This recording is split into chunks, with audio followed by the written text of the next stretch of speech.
The clock set reset latch adds 2 NAND gates to the existing NAND set reset latch.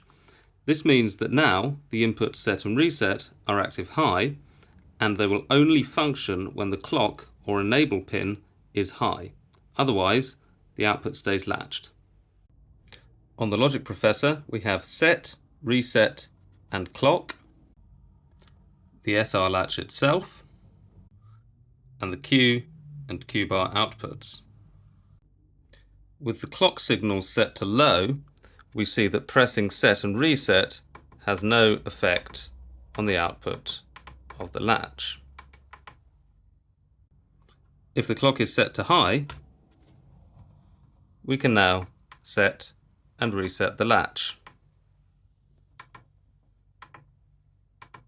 To purchase the Logic Professor, see the comments below.